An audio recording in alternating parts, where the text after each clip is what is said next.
Sosok Koptu Ismail jadi wasit bola basket di Pomda 2023. Honor dipakai bangun toilet warga tak mampu. Mengenal sosok Kopral 1 Ismail viral pakai honor wasit untuk kegiatan kemanusiaan. Koptu Ismail merupakan Babinsa Koramil 02 Karangbaru jajaran Kodim 0117 Aceh Tamiang.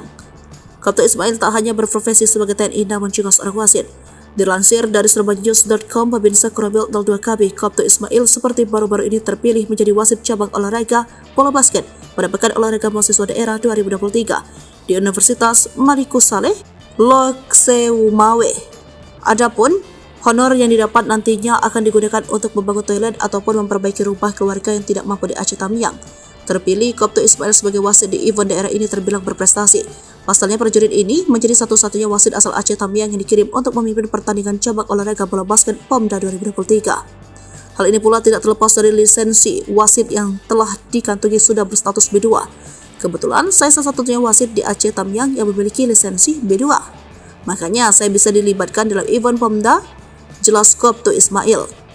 Menariknya, honor yang didapatkan dari kegiatan tersebut akan dialokasi Ismail untuk kemanusiaan. Salah satu target yang akan dituntaskan ialah membangun toilet atau memperbaiki rumah keluarga kurang mampu di Aceh Tamiang. Selama ini, Ismail memang sudah identik dengan kegiatan sosial.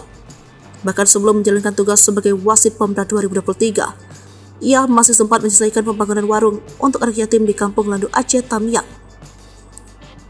Dalam misi itu, dia turut menyerahkan sepeda untuk anak yatim tersebut agar memudahkan berangkat mengaji. Keterlibatan Ismail dalam misi kemanusiaan ini berawal saat dia terlibat dalam TMMD beberapa waktu lalu. Ketika itu, dia menyadari kalau rumah masyarakat Aceh Tamiang masih banyak yang belum dilengkapi toilet. Berkat koordinasinya dengan berbagai lapisan masyarakat, Ismail berhasil mengumpulkan donasi untuk membantu melengkapi toilet. Dalam 6 tahun berakhir, kurang lebih sudah 200 unit toilet yang dibangunnya.